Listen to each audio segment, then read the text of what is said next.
So our favorite guy, Jeffrey Sachs, right? So this guy tells the truth. He told the truth about the Syrian war on MSNBC, the only time that happened.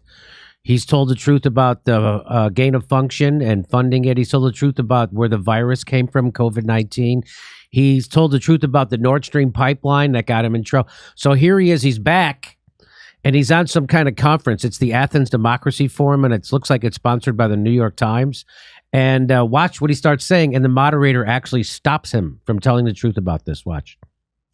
The most violent country in the world in the 19th century, by far, was perhaps the most democratic or second most democratic, and that was Britain. You can be democratic at home and ruthlessly imperial abroad. The most violent country in the world since 1950 has been the United States. It's Jeff, been by Whoa!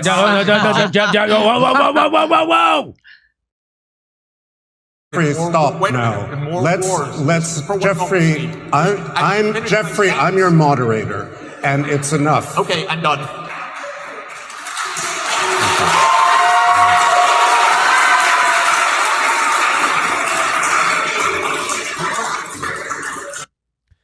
So that's at a thing called the Democracy Forum. Jeffrey Sachs started to tell the truth about the United States imperialism, and the guy from the New York Times shut him down right away. Want to watch it again without me stopping it? Here we go.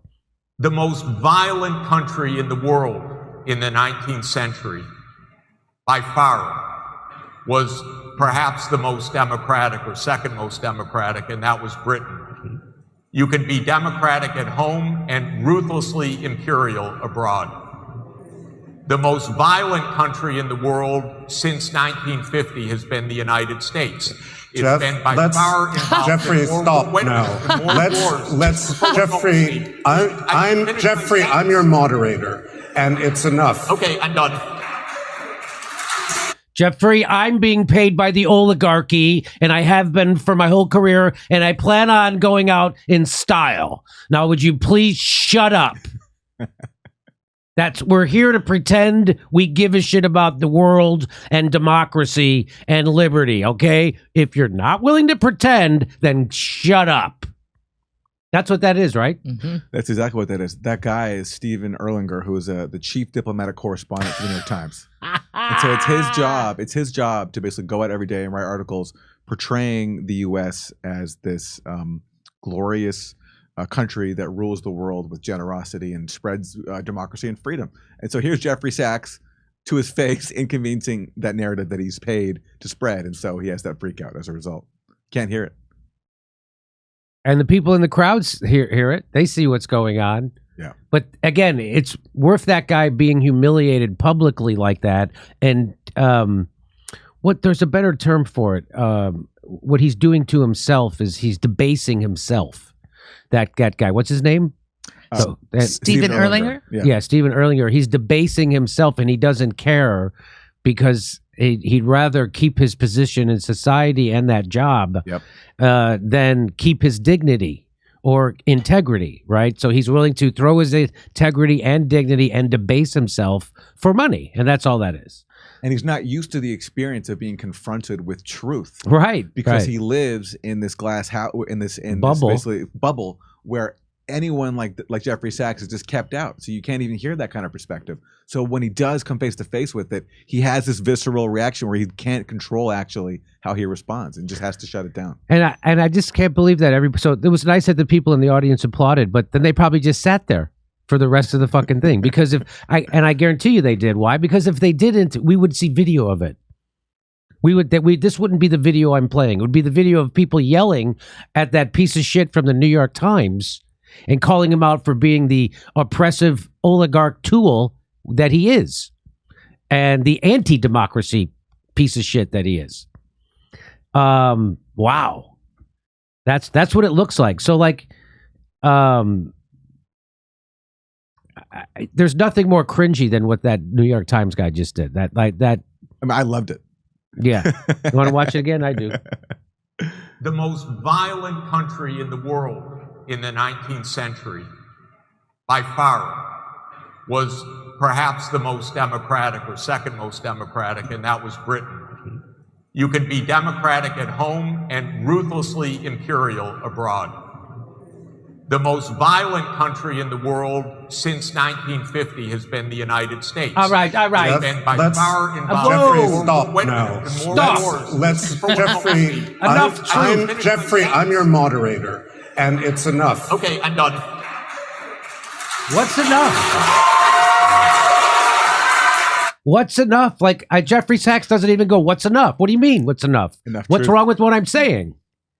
Like, he should have kept going. Absolutely. Yeah. He should have kept going. Yeah, absolutely. It's enough truth for Erlanger to handle. Is there something I'm saying that's incorrect? What's not correct what I'm saying? That's what Jeffrey Sachs should have said back. Yeah. Maybe that's why Jeffrey Sachs won't come on the show, because he's afraid that I'll just ground him right into the ground. Maybe that's what. No, I don't know. I wish he would come on the show. We're trying to get a hold of him. I'll put the word in. I know he's a big fan of yours. Yeah, I'll put the word in. Listen, you have your journalism printed with words. He's a very busy guy. He goes to all these fancy conferences like this and gets shouted out by media hacks. So, he has a lot on his plate, but I will put the word in. And, look, what he's saying there is just a simple fact. And this guy can't not allow it even to be articulated. He has to shut it down. And it's at a democracy forum. It's called well, it's at this thing. The Athens Democracy Forum, in association with the New York Times, is an international conference pretending to give a shit about democracy, culture, and foundations. It is held annually in September or October and has taken place in Athens, Greece since 2013. The forum brings together international business leaders, academics, policymakers, and experts to discuss and focus on new solutions to the most pressing issues facing democracy. That's enough, Jimmy. That's enough. The aim of the Athens Democracy Forum, what is the aim? The aim is to serve as the North Star. Oh, boy. These people are so full of themselves. It's amazing. The North Star on which democracy and society can orient themselves. It seeks to make democracy work, but without all the messy facts and truths about our horrible imperialism and hegemony. Without that, that gets in the way. Can we do it and not? Let's see. Do how many civilians in post 9/11 in Iraq, or Afghanistan, Yemen, Syria, and Pakistan? The U.S. has taken a tremendous human toll on those countries. As of September 2021, an estimated 387,072 civilians in these countries have died violent deaths as a result of the wars. And I'm going to tell you something, it's higher than that. It's almost 1 million people just in Iraq alone. So I don't know, these numbers are not right. Civilian deaths have also resulted from U.S. post 9/11 military operations in Somalia and other countries. Yeah, you think? Remember the last time Jeffrey Sachs, we showed him on this show? He was telling the truth about us trying to start a war with Russia. The destruction of the Nord Stream pipeline, which I would bet was a U.S. action, perhaps U.S. and Poland.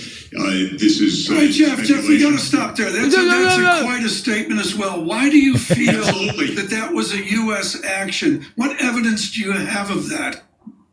Well, first of all, there's direct radar evidence that U.S.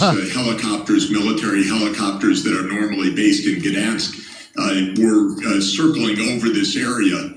We also had the threats from the United States earlier in this year that one way or another, we are going to end Nord Stream. We also have a remarkable statement by Secretary Blinken last Friday in a press conference that he says, this is also a tremendous opportunity. It's a strange way to talk if you're worried about the piracy on international infrastructure of vital significance. So I know this runs counter to our narrative. You're not allowed to say these things in the West, but the fact of the matter is, all over the world, when I talk to people, they think the U.S. did it. And just to tell you, and by the way, even reporters on our papers that are involved tell me privately, of course, but it doesn't show up in our media. Professor, I don't want to get into tit for tat about what did or did. We don't want to get into what actually happened, okay? That tit for tat. You with what happened, us with obfuscating over the... Well, look, he's proven to be exactly right by what's come out since he said that. A member of parliament in Germany says the German government was refusing to share any details about their investigation into the sabotage of Nord Stream because it would jeopardize state secrets. And that was a reference to the fact that it would jeopardize intelligence sharing with other countries. And that's a suggestion that other intelligence services might have been involved in the sabotage of Nord Stream. And Sweden, I think, it was Sweden or one of those governments did their own investigation and wouldn't share it with the other countries because, again, it would compromise state secrets. So all that points to that they don't want to embarrass an intelligence service that was involved in sabotaging Nord Stream 2, because, of course, the idea that Russia would sabotage their own pipeline, their own form of leverage over Europe is just ridiculous. And everybody else had the motive and the open intent to blow up Nord Stream 2. They were saying that for a long time that they would stop it, as you played the clips of Joe Biden promising that he would. Zach Weed wants us to remind everybody the U.S. is illegally invading Haiti right now, and no one is suggesting sanctions or an embargo. That's right. We're occupying Syria right now. No one's suggesting sanctions or an embargo on us for that. Okay. Great work by Jeffrey Sachs. Hopefully we'll see him on the Jimmy Dore Show soon. Hey, we're going to see you in Miami, West Palm Beach, Denver, Palm Springs, Austin, Burbank. That's right, the Saturday after Thanksgiving here in Burbank, and lots of dates in Los Angeles in December. Go to jimmydoorecomedy.com for a link for all our tickets, and join our premium program when you go there, too.